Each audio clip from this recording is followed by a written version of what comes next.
اللہ تعالی علیہ کی ماں آپ کے مصلے کے نیچے شکر کی پڑیا رکھ دیتی ہے۔ چونکہ بیٹا شکر سے پیار کرتا تھا تو کہا کہ بیٹے نماز پڑھا کرو، شکر ملے گی۔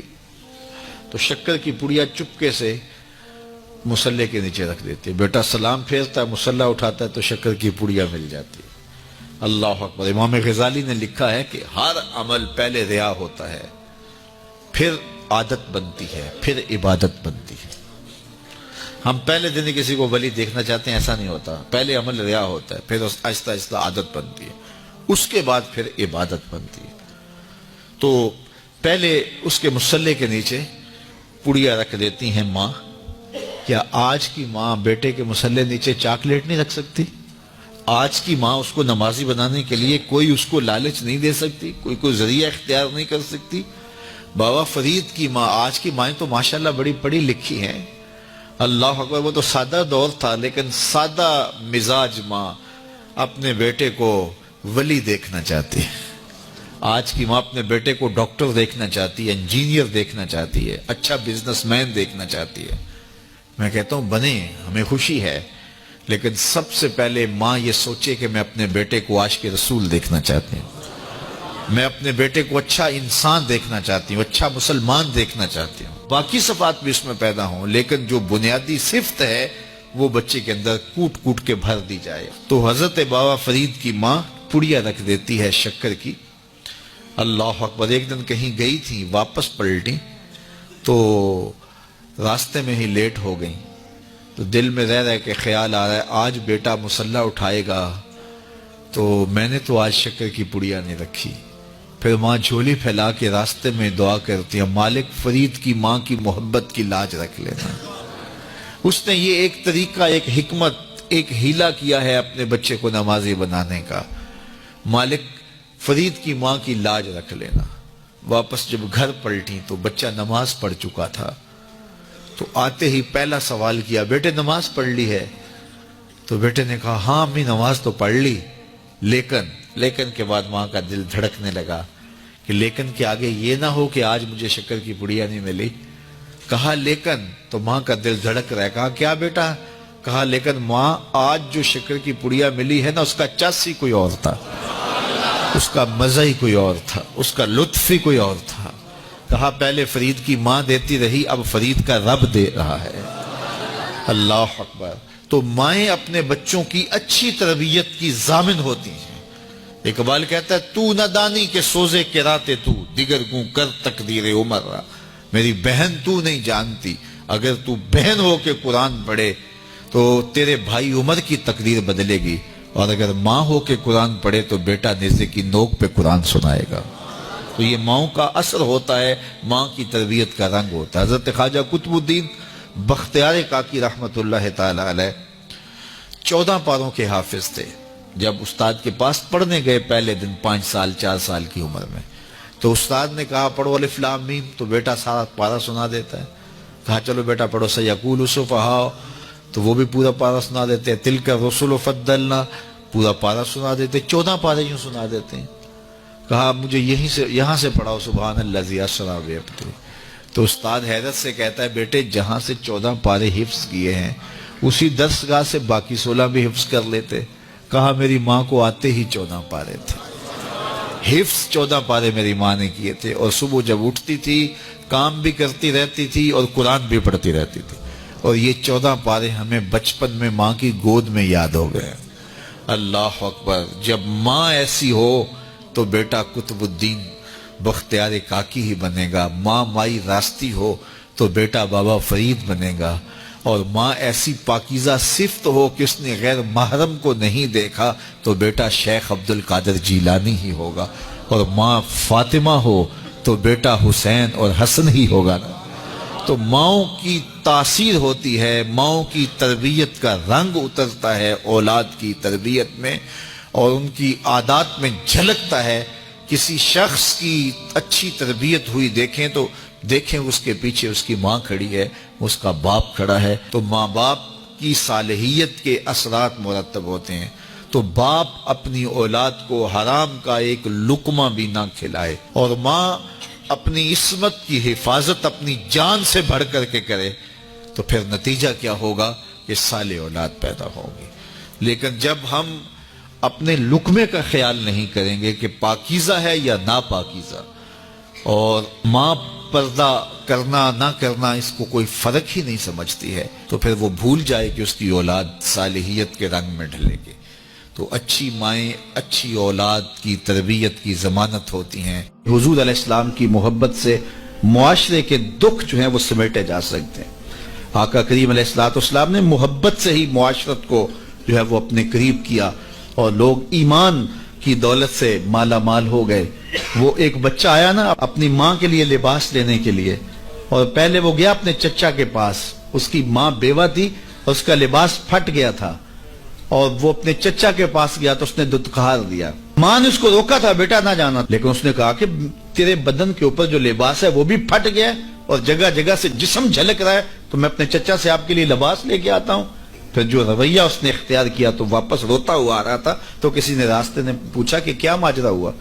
اس نے کہا چچا کے پاس گیا تھا ماں کے لیے لباس لینے، اس نے تو لا کے بھیج دیا. اللہ اکبر. تو اس نے کہا کہ جا سین حرم میں محمد نام کا ایک شخص بیٹھا ہوا ہے، اگر تو اپنا دکھڑا اس کے سامنے پیش کرے تو وہ امید ہے تمہیں رد نہیں کریں گے، لیکن سن لے ان کا دین کوئی اور ہے. اللہ اکبر. اپنے ماں کے پاس آیا تو ماں کو کہا کہ چچا نے رلا کے بھیج دیا، لیکن آپ کی حالت مجھ سے دیکھی نہیں جا رہی. بچہ ابھی شعور کی منزلوں میں قدم رکھ رہا تھا، پہلے بہت چھوٹا تھا، اب اس کے اندر ایک جذبات تھے بچے کے اندر. تو ماں نے کہا کہ بیٹا نہیں ان کے پاس نہیں جانا، سنا ہے کہ جو ان سے ملے دین دھرم چھین لیتے ہیں اس کا. اللہ اکبر. تو حضور علیہ السلام کے پاس جانے سے ماں روکنے لگی، لیکن بچے نے کہا کہ امی میں پکا رہوں گا، بتوں کا وفادار رہوں گا، تم اس ٹینشن کو اس پریشانی کو چھوڑ دو. اور حضور کی خدمت میں حاضر ہوا. حضور صحن حرم میں چادر اوڑے بیٹھے ہوئے تھے اور جا کے کہنے لگا میں پہلے بات آپ سے کر لیتا ہوں، آپ کا دین میں نے قبول نہیں کرنا. حضور مسکرا کے بولے بیٹا بتاؤ کس لیے آئے ہو؟ کہا میری ماں بے لباس ہے، میں آپ سے لباس لینے آیا. حضور نے چادر رحمت اتار کے اس کے کندھوں پہ ڈالی. اللہ اکبر.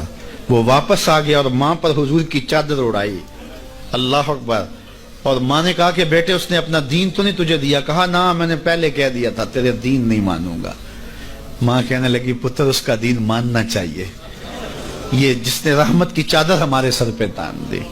اللہ اکبر. تیری تک کے ادامہ میں مرید ہو گئے.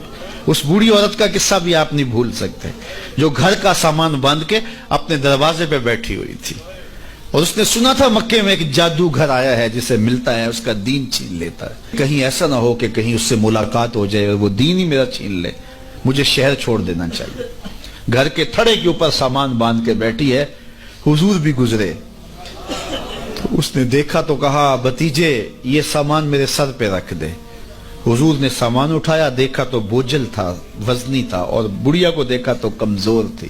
تو کہا کہ بڑھیا اگر چاہو تو جہاں چاہتی ہو میں خود نہ چھوڑا. اس نے کہا اس سے بڑی مہربانی کیا ہوگی. حضور نے سامان اٹھایا ہوا ہے اور بڑھیا سے باتیں بھی کرتے جا رہے ہیں.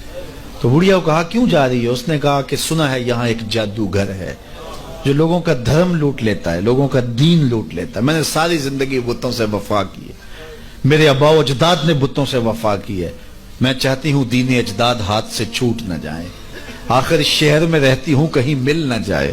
خیر حضور نے کچھ نہیں کہا، اس کا سامان نہیں پھینک دیا کہ ٹھیک ہے تم پھر جاؤ. سامان اس کا اٹھایا اور جہاں تک اس نے جانا تھا سامان پہنچایا. سامان سپرد کر کے واپس پلٹنے لگے تو اس نے کہا بچے اپنا نام تو بتا دے، لوگ کہیں گے کہ مکہ چھوڑ آئی ہو تو بتاؤں گی ایک جادوگر کے دکھ سے چھوڑ آئی ہوں. تو وہ کتنا برا بھلا کہیں گے شہر مکہ کو کہ جس مکہ سے لوگ نقل مکانی کرنے پہ مجبور ہو گئے. تو میں انہیں یہ بھی بتاؤں گی کہ جس مکے میں جادوگر رہتا ہے اتنا اچھا نوجوان بھی رہتا ہے، تو تیرا نام لیا کروں گی، تیرے قصیدے پڑھا کروں گے. تو حضور علیہ السلام مسکرا پڑے. کہا بڑھیا جس جادوگر سے بھاگ کے آئی ہے وہ تیرے سامنے کھڑا. اس نے کہا سچ سے آپ ہی محمد ہیں؟ حضور نے فرمایا نام میرا یہی ہے. تو اس نے کہا پھر آپ کا جادو میرے پہ چل گیا ہے. اللہ اکبر. تیری تک کے ادامہ میں مرید ہو گئی. لوگوں کی خدمت کریں، بوڑھوں کے کام آئیں، دکھیوں کے کام آئیں، مصیبت زدہ کے کام آئیں. حضور یتیم ہو کے یتیم پرور تھے.